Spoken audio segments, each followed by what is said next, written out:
Bonjour tout le monde et bienvenue à l'élan Handball Live Show. C'est notre 16e live de la saison avec bien sûr aujourd'hui le maillot de l'équipe de France puisqu'on va parler du mondial et des bleus, mais pas que. Nous parlerons aussi bien sûr du championnat de France féminin, du championnat, de la coupe de la Ligue européenne féminine et de la Ligue des champions féminines et bien sûr des actus du club. Allez, je vous attends, connectez-vous. C'est parti pour l'élan Handball Live Show. Salut Guigui, premier arrivé.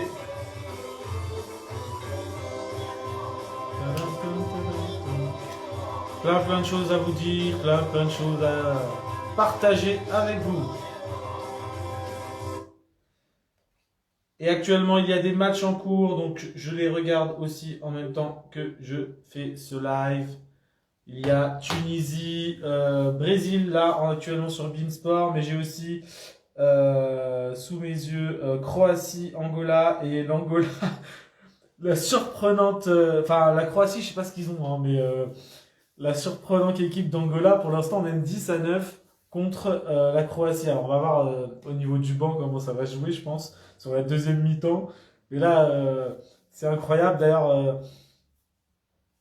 Pareil, il y a Argentine-Bahreïn. Bon, l'Argentine, pour l'instant, mène, c'est logiquement, je pense, contre le Bahreïn. Mais, et la Tunisie, pour l'instant, mène contre le Brésil, étonnamment.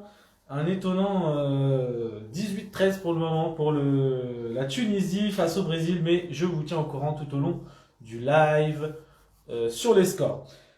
On va attendre un peu que les gens se connectent et on va commencer.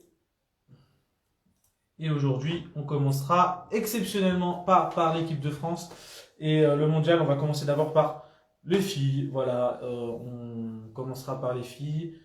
Ça sera mieux et après on enchaînera sur le mondial parce qu'il y a plein de choses à dire sur le mondial et qu'il y en a un petit peu moins à dire sur les filles. Voilà, voilà. Allez, je vous laisse vous connecter. Quelle heure il est? Il est 32. Allez, encore une petite minute. Une petite minute. Et je commence. Voilà. C'est tout court. Je commence dans une petite minute. Allez les amis, connectez-vous. Je vous attends. Je vous attends. Et si vous avez des choses à dire, c'est parti. Hein. Vous pouvez commencer à parler, poser des questions et dire ce que vous voulez aborder pendant ce live. Bien sûr, je parle de tout le handball. Ça ne me dérange pas. Bon, vous savez quoi? On va commencer. Ça fait venir les autres comme d'habitude quand je commence. Et donc, on va commencer par la Coupe d'Europe. Les Coupes d'Europe féminines. De handball avec nos équipes françaises en commençant par la Ligue des Champions. Metz qui était sur une grosse victoire face à Rostov la semaine dernière a réitéré une belle victoire cette semaine. Voilà, ils sont sur leur lancée. Les Messines sont sur leur lancée. Ah bah voilà, je vous ai dit que ça fait venir du monde quand je commence à parler. Salut Romain. Allez, donc du coup Metz qui a été battre à Ljubljana, si je dis pas de bêtises, donc le Krim Mercator, RK Krim Mercator, 22-26 pour Metz, voilà. Metz qui du coup continue son petit bonhomme de chemin en Ligue des Champions, qui du coup est deuxième, et avec un match ou deux en retard, je sais plus, non même plus que ça, avec même 3 matchs de retard. Donc Metz est bien parti pour être qualifié directement pour les quarts de finale de la Ligue des Champions si elle continue sur cette lancée. Passons à Brest qui malheureusement hier ou aujourd'hui, je ne sais plus, attendez je regarde, j'ai pas ça sous les yeux, aujourd'hui, pardon, tout à l'heure d'ailleurs, c'était tout à l'heure, les Brestoises qui ont fait match nul face à Budoknost. Malheureusement, du coup, nos Brestoises qui marque un seul point en Ligue des Champions. Euh, ça s'éloigne encore plus les quarts de finale, donc ça sera sûrement les huitièmes de finale, puisque mathématiquement, elle ne devrait pas pouvoir se faire rattraper. Mais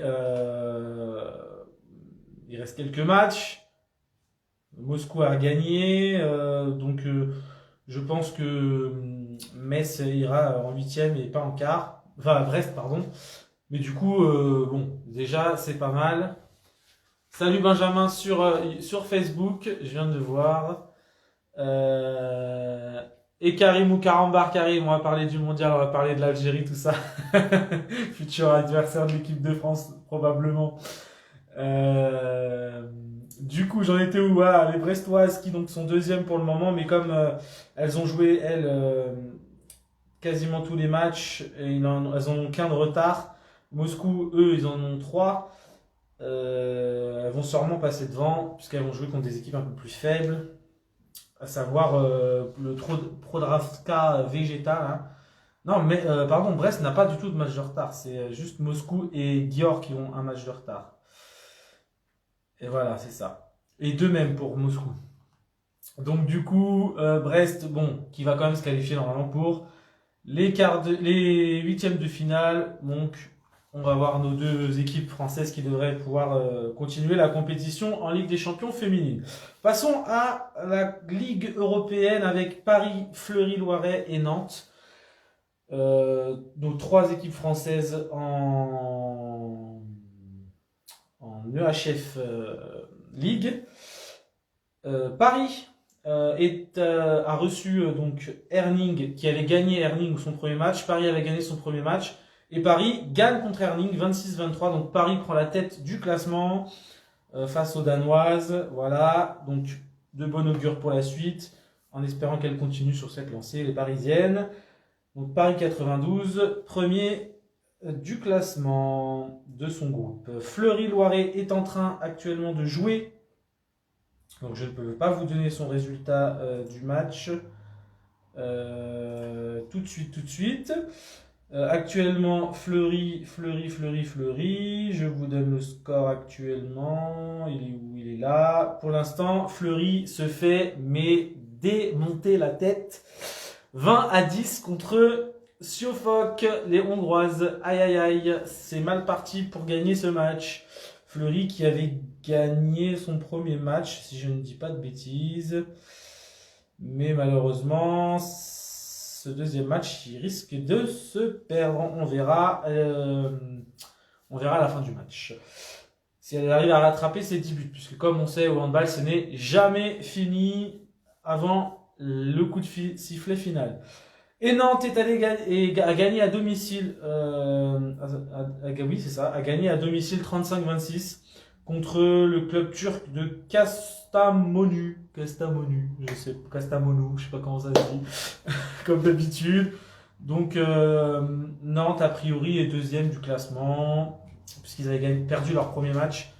Et pour les matchs suivants, Paris recevra les Russes du Zvezda. Fleury recevra les Russes de Cuban, je sais pas comment ça se dit. Et Nantes ira jouer en Pologne à Lublin, voilà, contre le Perla Lublin. Voilà pour la suite de la Coupe EHF. Et donc Nantes qui est la deuxième, Fleury du coup qui avait gagné son premier match. Bon, on va voir à la fin, je vous donnerai ça la semaine prochaine de toute façon pour les prochains résultats.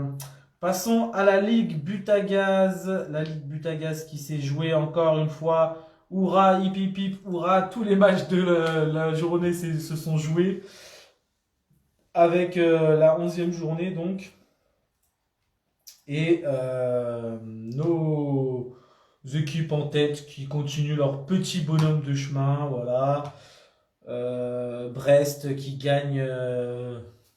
voilà, encore une fois, Metz qui gagne. Bonjour Tomichou, voilà, petit Tomichou qui arrive. Ah, une petite question. Es-tu beau? Oui, je pense que je suis pas trop mal quand même. Qu'est-ce que c'est pas une question de balistique, ça.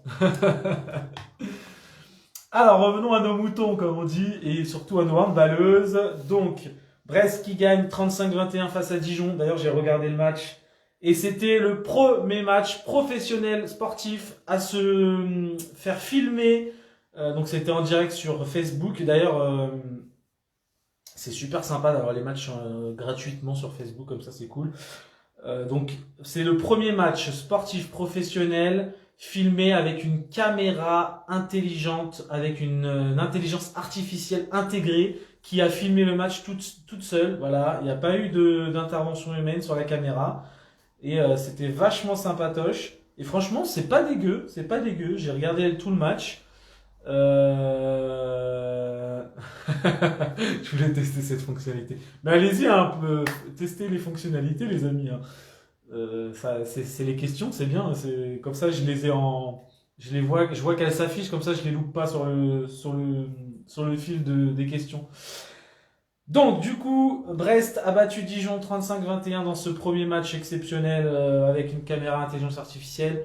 Ça filme vraiment l'action où il faut, quand il faut. Bon, des fois, il y a des petits zooms bizarres, mais je pense que c'est des réglages qu'ils doivent faire. Mais, euh, mais voilà, donc c'est un match de handball voilà, qui a été filmé pour la première fois en pro avec cette caméra et on ne peut que s'en féliciter. Ça veut dire que le handball porte de l'intérêt. On porte de l'intérêt de plus en plus au handball et surtout au handball féminin, parce que du coup c'est un match filles et ça c'est cool. Ensuite, donc Chambray-Touraine a battu Toulon-Saint-Cyr 27-26, Besançon a battu Paris 28-25, Fleury-Loiret a perdu 24-36 face à Nantes, Mérignac a gagné 29-19, Brest, j'ai déjà dit, pardon. Metz a gagné 31-22 face à Drôme, Bourg de Péage. Et Nice a battu Saint-Amand, porte du Hainaut, 33-27. Ce qui nous donne du coup donc, le classement qui ne change pas beaucoup puisque Brest n'a toujours pas joué ses matchs en retard. Brest est toujours deuxième avec 24 points, mais donc 3 matchs en retard. Metz est première avec tous ses matchs joués. Nantes est troisième avec 21 points et 2 matchs en retard. Paris, 2 matchs en retard, 20 points, quatrième. Chambray, qui d'ailleurs, je tiens à le dire, il y a eu un match de rattrapé, c'est Nice contre Chambray et Nice a battu Chambray 28-24. C'était aujourd'hui à 16h. Voilà, donc un match en retard d'enlever. Et Nice qui remonte du coup à égalité avec Chambray 20 points, 5e et 6e Chambray-Nice. Et après Besançon, Toulon, Saint-Cyr, Saint-Amand, porte du Hainaut, Drôme, Handball, Bourg de Péage, Fleury, Loiret, Mérignac, Dijon et Plan de Cuc dernier. Voilà. À savoir que Fleury, qui sont en Coupe d'Europe, ils ont du mal même en championnat. Donc, du coup, voilà. Non, mais en fait, c'est surtout que la caméra, elle permet. Parce que, faut le dire, hein, le handball n'est pas diffusé, surtout le handball féminin, n'est pas diffusé comme on le voudrait et comme il devrait, puisque, au vu de nos titres en équipe de France féminine comme masculine, on devrait être beaucoup plus diffusé en clair que ça. Et le fait que cette caméra soit en service, ok, ça fait des caméramans en moins pour filmer, mais il y a toujours, là sur cette caméra, il faut quand même qu'il y ait quelqu'un qui vérifie derrière. Donc il y a quand même un technicien derrière la caméra, au cas où il y a des bugs. Donc de toute façon, en gros, c'est juste que le caméraman change un peu, on va dire, de travail. Il s'adapte. Mais salut Flavien qui vient d'arriver. J'ai vu aussi Tai2400 qui vient d'arriver aussi. Hello, hello. Voilà, voilà. Je vois qu'on sur Facebook on est 3 et c'est beaucoup par rapport à d'habitude. On n'est pas autant d'habitude. Donc du coup, la caméra vraiment permet de pouvoir surtout à moindre coût, on va dire, je pense, puisque du coup le caméraman, on n'est pas obligé de payer un caméraman, de payer les gros trucs de caméra, et c'est retransmis directement de la caméra jusqu'à l'ordinateur, Il n'y a pas de traitement d'image entre les deux, parce qu'il y a l'intelligence artificielle, pardon. Ce qui manque du coup, c'est les ralentis. Mais sinon, franchement, ça filme plutôt bien et c'est cool. Si on peut, et puis du coup, c'est un outil que les clubs pourront, même de petites divisions ou jusqu'en national, hein, pourront peut-être se doter pour pouvoir filmer les matchs. Et parce qu'il est pas si cher que ça, hein, en vrai, hein, bon, c'est un investissement, mais je crois qu'il est aux alentours de 700 euros, un truc comme ça, 800 euros. Pour un matériel, pour le matériel que c'est pas si cher que. Enfin, j'aurais pensé que c'était plus cher. Donc la caméra intelligence artificielle, ça peut être cool pour les petits clubs qui veulent rediffuser leurs matchs, puisque en plus avec tout ce qui est Covid, etc., on sait très bien que le public, il peut pas venir. Donc pour l'instant, la question à les régler, c'est qu'il n'y a pas de match du tout. Mais en tout cas, voilà, ça permet vraiment ça et c'est cool. Voilà pour donc du coup nos filles, voilà, bah, nos championnats féminins en tout cas. C'est cool, c'est cool. Alors, on va passer au mondial et j'ai pas mal de choses à vous dire. À savoir que déjà, on commencera pas tout de suite par l'équipe de France, les amis. On va les garder pour la fin. On va faire groupe par groupe en sautant celui de l'équipe de France et en finissant par les deux groupes, celui de l'équipe de France et celui que l'équipe de France rencontrera au prochain tour. Donc pour l'instant, comme vous le savez, il y a cette année 32 équipes. C'est la première fois et c'est aussi la première fois que dans la poule numéro 1, il y a eu ça dans un mondial. C'est une équipe qui est obligée de déclarer forfait puisque avant un match qui se jouait aujourd'hui, c'est le Cap-Vert, voilà, le Cap-Vert qui était déjà venu avec moins de joueurs se retrouve à ne pas avoir assez de joueurs puisqu'il faut, pour pouvoir jouer un match, il faut au moins 10 joueurs à pouvoir mettre sur la feuille de match, dont un gardien. Il s'est avéré que le Cap-Vert n'avait plus 10 joueurs. Donc du coup, ils ont été obligés de déclarer forfait contre l'Allemagne. L'Allemagne remporte donc le match sans le jouer, 10-0. L'Allemagne a donc 4 points dans ce groupe qui a gagné déjà face à l'Uruguay d'un gros écart, 43-14. Le Cap-Vert a perdu 27-34 sur le premier match aussi contre la Hongrie. Ce soir à 20h30 il y aura Uruguay-Hongrie. Je doute pas trop que la Hongrie gagne. Donc pour l'instant on va avoir sur le dernier match, voilà, sur le dernier match de ce groupe qui se joueront mardi, il y aura un gros duel Allemagne-Hongrie, en sachant que l'Allemagne est diminuée puisque l'Allemagne n'est pas venue avec tous ses titulaires indiscutables, puisqu'ils ont refusé une partie de venir à cause du Covid, tout ça, voilà, pour pas risquer de l'attraper ou de tomber malade ou quoi que ce soit. Les conditions pour eux n'étaient pas assez remplies pour participer. Donc l'Allemagne diminuée dans un groupe pas très compliqué, donc ils vont s'en sortir. Mais on va voir contre la Hongrie ce que ça va donner. Ça peut être un match sympa à regarder. Et puis c'est la première place du groupe avec les 4 points au tour suivant qui va se jouer.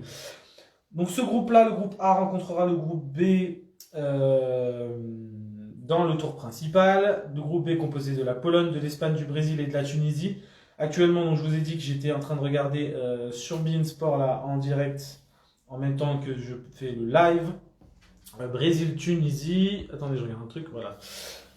Brésil-Tunisie. Et Brésil-Tunisie, le Tunisie est devant pour le moment. Le Brésil fait pas un très beau match.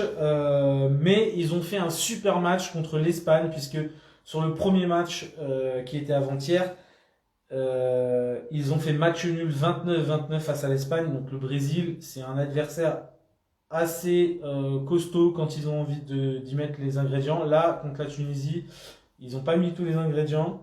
Et je crois qu'ils ont des joueurs Covidés aussi. Donc voilà, c'est un peu compliqué. Ce mondial, il est un peu bizarre. Donc du coup, on verra les résultats tout à l'heure. Espagne-Pologne, ça sera à 20h30. La Pologne la Pologne avait gagné 30-28 contre la Tunisie d'ailleurs au premier match. Donc le classement pour l'instant c'est Pologne 2 points, ensuite l'Espagne et le Brésil 1 point égalité et la Tunisie 0. La Tunisie pour l'instant gagne. Je ne sais pas s'ils vont se maintenir sur ce match ou est-ce que le Brésil va remonter. Mais en tout cas, vous aurez la semaine prochaine tous les résultats et le début du tour principal qui sera commencé. Donc ce groupe-là rencontrera l'Allemagne, la Hongrie et a priori, on verra, puisque soit le Cap-Vert, soit l'Uruguay se qualifieront. Dans le dernier match aussi, ce sera un match pour une qualif dans le tour principal. Là, donc pour l'instant, je pourrais pas vous dire. Les points sont bas et les matchs ne sont pas terminés pour aujourd'hui. Le Qatar, dans son groupe, contre la Croatie, le Japon et l'Angola. Le Qatar a battu l'Angola 30-25 dans le premier match. Le Japon a fait forte impression sur leur premier match face à la Croatie. D'ailleurs, Croatie qui, je vous le disais tout à l'heure, est pour l'instant tenue en échec face à l'Angola 11 partout. C'est incroyable. C'est incroyable de voir ça. L'Angola qui tient tête à la Croatie. Je croirais rêver. C'est Flavien qui doit, qui doit se cacher derrière son canapé là en regardant le match s'il arrive à le regarder parce que parce que son équipe de Croatie elle est pas en forme là. Donc le Japon, étonnant Japon qui selon moi aurait dû gagner le match. Il méritait vraiment de gagner ce match. Malheureusement ils ont fait quelques erreurs en fin de match. Du coup 29-29. Donc ils se sont partagés les points. Là, le Qatar tout à l'heure a d'ailleurs gagné de seulement 2 buts, mais ça s'est joué sur les dernières secondes. Donc comme un peu contre la Croatie, les Japonais ils ont cafouillé un peu sur la fin du match. Donc 31-29 pour le Qatar qui prend la tête du classement avec 4 points. Le Japon 1 point, la Croatie 1 point égalité. La Croatie qui donc pour l'instant, la deuxième mi-temps commence. La Croatie mène 12-11. Mais l'Angola, je pense que physiquement, oui, effectivement, va physiquement pêcher en deuxième mi-temps. Donc Tunisie 20 et 16 pour le Brésil pour le moment en ce début de deuxième mi-temps. Donc rien n'est joué, hein, 4 buts, ce n'est rien en handball. L'Angola donc ne devrait pas se qualifier, ça m'étonnerait. Ça sera du Croatie-Japon-Qatar au tour suivant. Et par contre sur le partage des points, je pense que du coup le Qatar, ça se jouera contre la Croatie sur la première place du groupe, parce que je pense que la Croatie va battre l'Angola. À savoir que la Croatie n'a qu'un point pour le moment, donc ils ne partiront pas avec 4 points s'ils sont premiers de leur poule, puisqu'ils se partageront au moins un point avec le Japon, et ils auront les 2 points contre s'ils battent le Qatar, ça ferait 3. Mais c'est pas dit qu'ils battent le Qatar, vu comment ils jouent depuis 2 matchs. Passons au groupe suivant qui va donc du coup croiser avec le groupe du Qatar et du Japon. C'est le Danemark, l'Argentine, le Congo et le Bahreïn. D'ailleurs, l'Argentine est en train de jouer actuellement. Et l'Argentine donc était en train de mener tout à l'heure assez facilement. Je ne doute pas qu'ils gagneront. L'Argentine a battu le Congo au premier match 28-22. Le Danemark a battu le Bahreïn facilement 34-20. Et donc l'Argentine pour le moment est en train de gagner. Danemark-Congo avec ce fameux pivot énorme. 110 kilos, le gars, un peu un physique qu'on rencontre nous en départemental les seniors. Physique pas du tout musclé mais bien dur à attraper parce que très imposant et voilà c'est très surprenant de voir des petites équipes jouer comme ça parce qu'on a des gabarits qu'on n'a pas l'habitude de voir dans les championnats de handball habituels en pro. Du coup c'est assez marrant. Il joue en national, voilà, en national 2 ce joueur. Donc le Danemark, logiquement, pour l'instant, qui est en tête avec 2 points. L'Argentine, 2 points. Mais l'Argentine, donc, comme je vous disais, est en train de jouer. Et il devrait se défaire assez facilement du Bahreïn. Voilà, c'est ce que je disais. La Croatie, qui est toujours dans le dur. Et la Tunisie, qui continue à gagner 21-18 pour le moment. Donc du coup, on va attendre les résultats, mais le Danemark ce soir devrait être première avec 4 points, l'Argentine devrait être deuxième avec 4 points, après ça se joue au goal average, et du coup on aura un choc Argentine-Danemark, même si je ne doute pas que les Danois sont au-dessus des Argentins.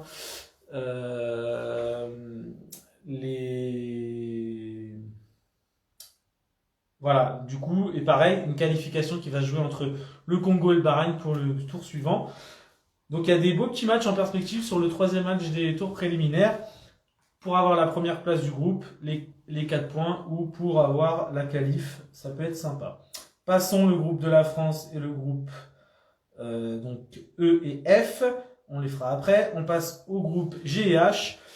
Avec le groupe G et la Suède qui s'est défaite hier soir 41-26 du Chili et qui avait battu 32-20 la Macédoine du Nord. Macédoine du Nord qui, on le rappelle, a remplacé les Tchèques au pied levé puisque les Tchèques ont dû avant le mondial déclarer forfait puisque trop de cas de Covid. Donc les Macédoniens qui ont aussi perdu contre l'Égypte 38-19, Égypte pays hôte, et l'Égypte qui avait gagné déjà le premier match contre le Chili 35-29. Donc la première place elle va se jouer entre la Suède et l'Égypte. Ça va faire un très très beau match ça demain à 20h30 ou à 18h, je ne sais plus, mais je crois que c'est à 20h30 plutôt parce que c'est un top match.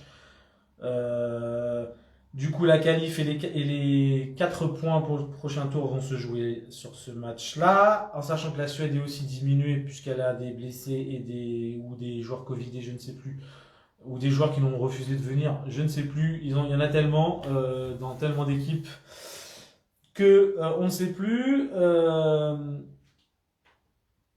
Du coup, non Karim, je ne te prendrai pas là en live puisque sinon après je ne pourrais pas enregistrer le live.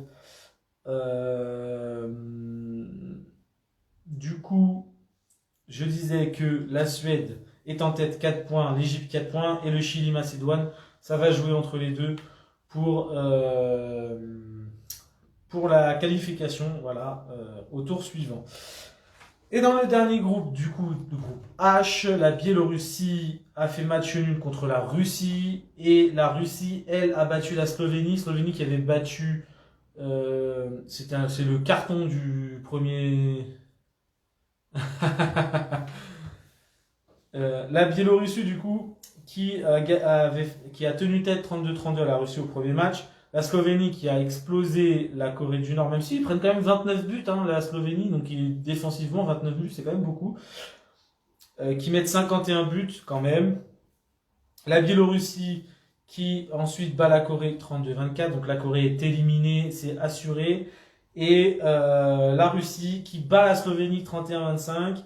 La Russie et la Biélorussie sont donc en tête du classement, mais au goal average, c'est la Biélorussie qui mène, donc 3 points chacun. Deuxième Russie, troisième Slovénie, 2 points, et Corée, 0 points dernier. Passons maintenant au groupe qui va rencontrer le groupe de la France au tour suivant, avec les Portugais qui ont réussi à battre de 2 buts l'Islande 25-23.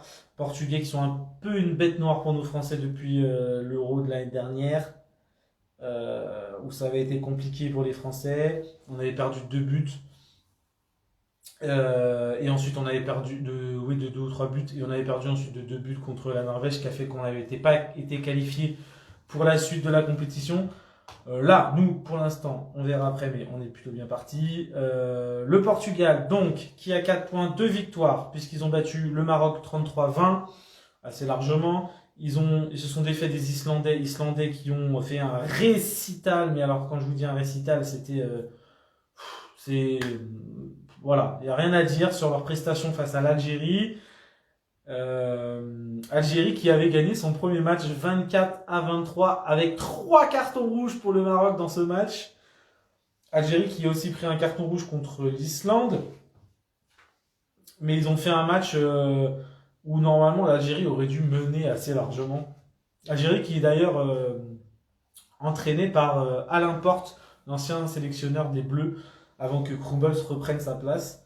Ça s'était d'ailleurs super mal passé avec lui, avec les filles. Mais du coup, l'Algérie qui s'était défaite du Maroc d'un but s'est vu se faire laminer, voilà, il faut le dire, ils se sont fait laminer contre l'Islande 39-24. Il n'y a rien à dire, franchement, il n'y a rien à dire, ils étaient en dedans, ils n'ont rien pu faire, les Algériens, sur ce match. Le Portugal, bon, c'était face au Maroc, c'était assez simple. Voilà, Portugal rencontrera l'Algérie. Donc c'est demain le match. Et l'Islande rencontrera le Maroc. Donc je ne doute pas que l'Islande va finir avec 4 points. L'Algérie devrait se qualifier du coup puisqu'ils ont battu le Maroc. Mais bah, excuse-moi Karim, 39-24, ils se sont fait laminer. Hein. Je ne peux pas te dire, mais ils se sont fait laminer. Hein. On peut pas dire autrement. Moi je me prends un 39-24, j'ai mal, je pleure. Euh, du coup, du coup Portugal, ça va être dur, dur. Bah, en même temps, comme je dis, c'est Alain Porte, le sélectionneur. Déjà, c'était mal passé avec l'équipe de France féminine. Je sais pas comment ça se passe avec les joueurs de l'Algérie, mais il a pas l'air. Voilà quoi. Bah ouais, mais voilà, c'est ce que je suis en train de te dire. Il manage pas, Porte, il manage pas. Bah ouais, c'est compliqué. Hein. Surtout au niveau du comportement avec les joueurs, il a du mal à se positionner, j'ai l'impression. Soit il est trop sévère, soit il est pas assez, ou je sais pas, mais il y a un truc il y a un truc bizarre. En tout cas, voilà, ça c'est le groupe qui rencontrera la France. Donc le Portugal devrait partir avec 4 points au prochain tour. L'Islande devrait partir avec 2 points et l'Algérie avec 0. Passons donc au groupe de la France avec nos Français qui font plaisir, qui font très plaisir depuis 2 matchs par rapport à ce qu'ils nous avaient montré face à la Serbie. Nous allons donc en parler. Passons d'abord au résultat d'avant, c'est-à-dire l'Autriche qui a perdu contre la Suisse. Suisse appelée de dernière minute qui, 2 jours avant le mondial, ne savait même pas qu'il serait appelé à jouer sans préparation ont surpris les Autrichiens, 28-25 pour les Suisses qui donc vont se qualifier normalement très largement puisque la Norvège devrait battre l'Autriche demain normalement, ça devrait être voilà à moins d'un faux pas norvégien et ce serait complètement dingue et que l'Autriche gagne avec beaucoup d'écart, normalement ça devrait être bon, plus de 7 buts je pense qu'il faut qu'ils mettent, ça devrait être bon pour la Suisse qui jouera demain contre les Français. Donc les Français, il ne faut pas qu'ils se relâchent. Demain à 18h, donc France-Suisse. Malheureusement, ça ne sera pas diffusé sur TMC comme France-Autriche. Ça sera diffusé. Ils ont fait un marque euro 92 ou 96. Ah, ça, je peux pas te dire à 92-96, je suivais pas encore le handball, Karim. Donc je peux pas te dire les équipes autres. Ah, au foot. Ah bah encore pire, je ne mets pas le foot. Donc, je disais donc que l'Autriche a perdu 2 matchs, puisqu'ils ont aussi perdu contre nos Français, et les Suisses ont perdu contre la Norvège 25-31 hier. Ça fait que l'équipe de France qui a gagné ces 2 matchs, on va y revenir du coup parler de ces matchs, ont 4 points. La Norvège 2, puisqu'on a battu la Norvège, et oui, on a battu la Norvège avec un Wesley Pardin dans les buts qui a été monstrueux avec 47% d'arrêt, presque 50%. On avait une défense retrouvée, voilà, avec du contact, du physique, du je rentre dedans, du je laisse pas passer. Bah voilà, champion d'Europe, bah voilà, bah c'est ça. Bah s'ils peuvent faire si au tour suivant ils peuvent nous faire la même contre le Portugal ou contre l'Islande, ça peut être pas mal. Les Suisses. Si... Mais bon, après, qu'ils aillent pas gagner le championnat du monde quand même. Non, franchement, je pense que ça va être compliqué. Derrière, il y a trop de grosses équipes. Euh, du coup, les Français contre la Norvège, voilà. Donc, les points positifs, c'est que Pardin, voilà, il a fait une partie extraordinaire. On a retrouvé notre défense. On n'a pas laissé jouer les Norvégiens. On a imposé, voilà, en défense notre style, comme on dit. On a imposé notre style. Euh, Contre l'Autriche, bon, c'était plutôt une formalité. On a fait beaucoup tourner avec du coup Nguessan qui s'est blessé, donc remplacé par Jean-Jacques Aglio qui a fait une super première en mondial et une superbe rentrée en jeu. Moi, je suis pour le laisser à la place de N'Guessan, personnellement. Après, ce n'est que mon avis. Je ne sais pas ce que Guillaume Gilles va faire si N'Guessan n'est plus blessé. C'était un problème d'adducteur. Vincent Gérard n'a pas joué sur le premier match, puisque Pardin a été stratosphérique. Pardin MVP, d'ailleurs, de ce match-là. Mais quand même, sur le match face à la Norvège, je trouve que on a mis vraiment 50 minutes avant qu'en attaque, on arrive vraiment à part Quentin Mahé qui a boosté l'équipe, voilà, qui a été là. On a un Dikamen qui a été, faut le dire, nul. Voilà, sur ce match, il a été nul. On avait des ailiers qui ont été plutôt bien sur leurs tirs quand ils ont eu des tirs, puisqu'ils n'en ont pas eu beaucoup. Il faut dire qu'on a beaucoup insisté sur le central et moins sur les ailes. Nos pivots ont plutôt répondu présent. Par contre, nos arrières gauche, que ce soit N'Guessan, Lagarde, ils n'ont pas été très bons, voire pas du tout. Et nos arrières droits, Rémi, il a vraiment mis 50 minutes à ne plus stopper le jeu. Voilà, il prenait le ballon. Soit il était déjà aux 9 mètres, et du coup, difficile après de se lancer dans un intervalle et de courir vers le but.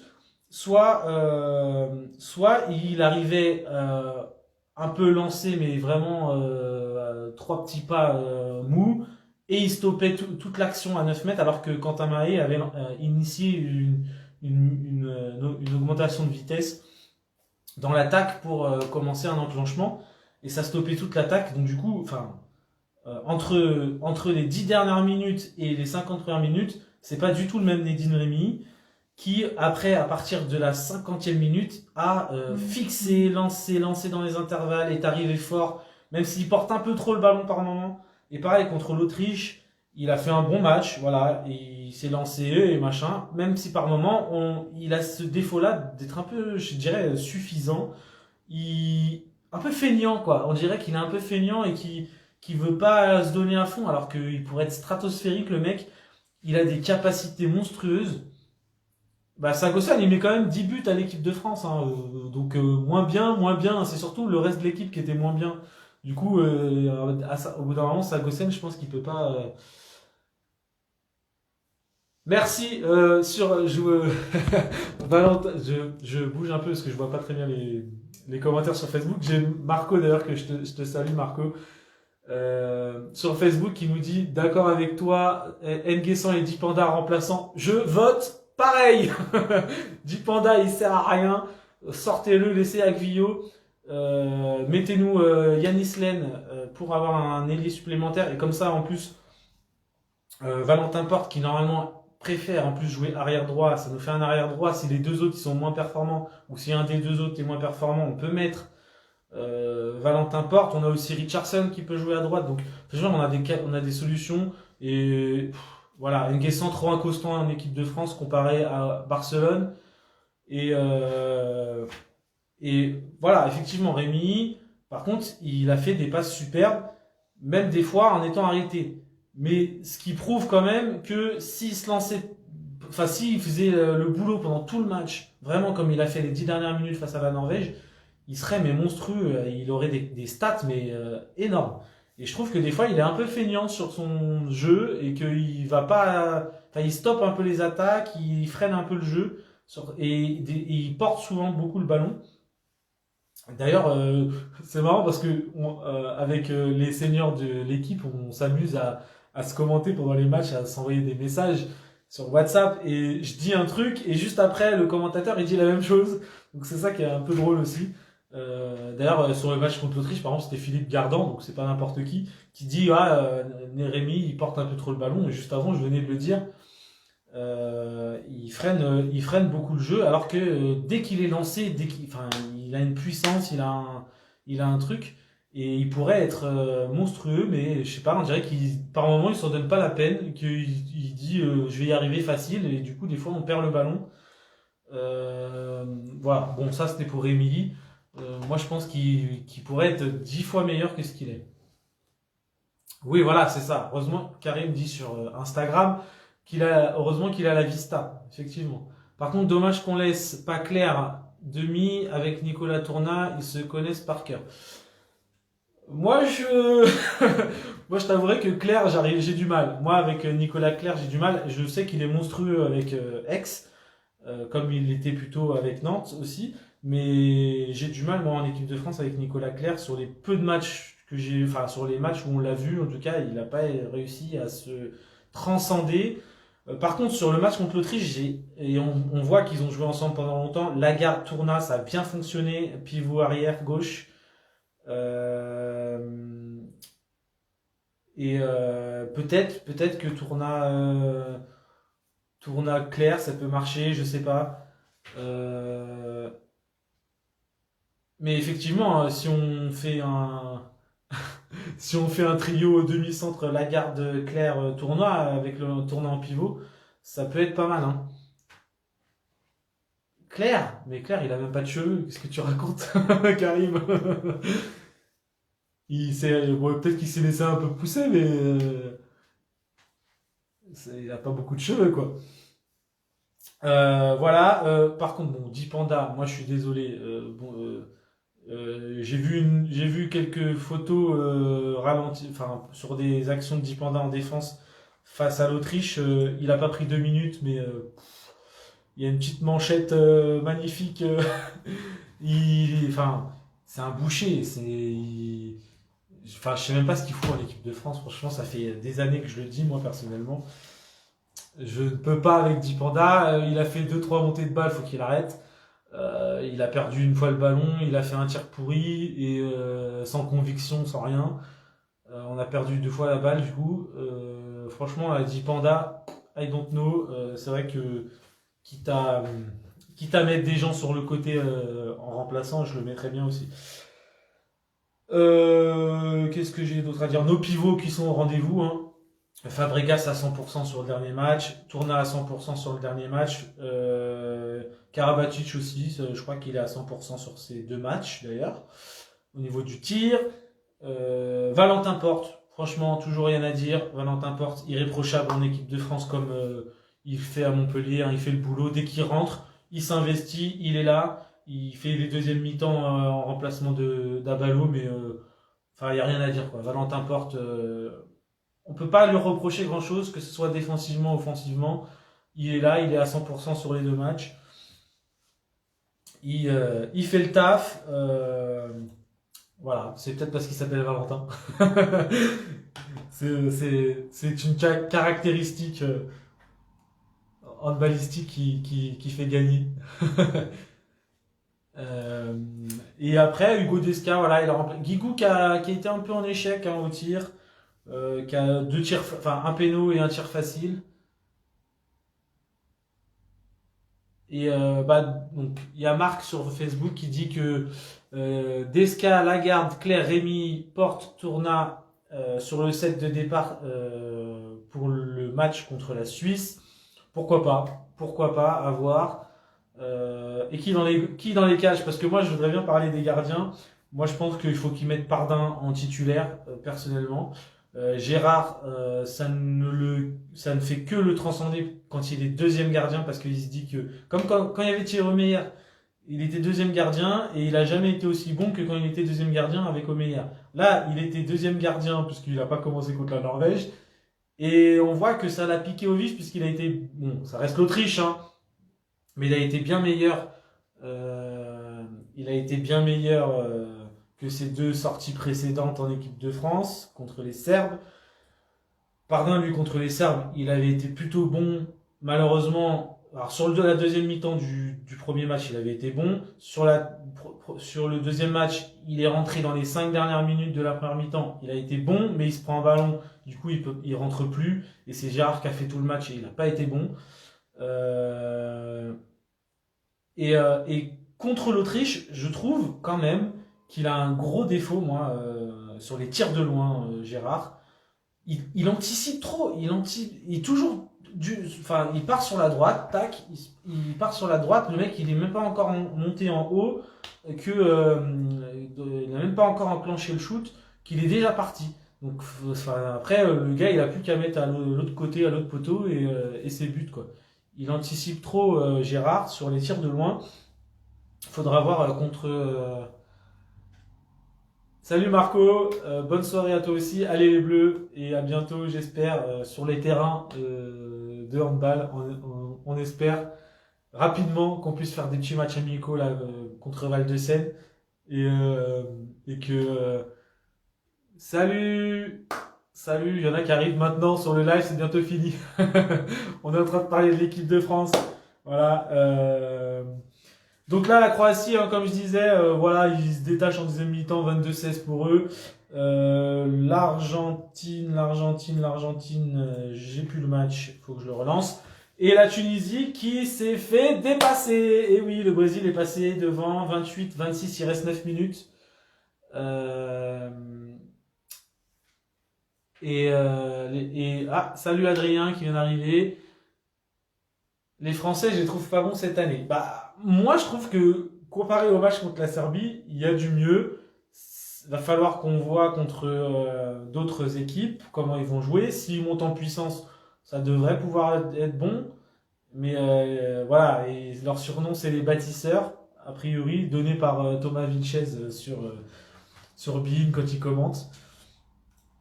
À voir ce que ça donne. On va voir, déjà, on va voir contre les Portugais au prochain tour, parce que la France rencontrera le Portugal.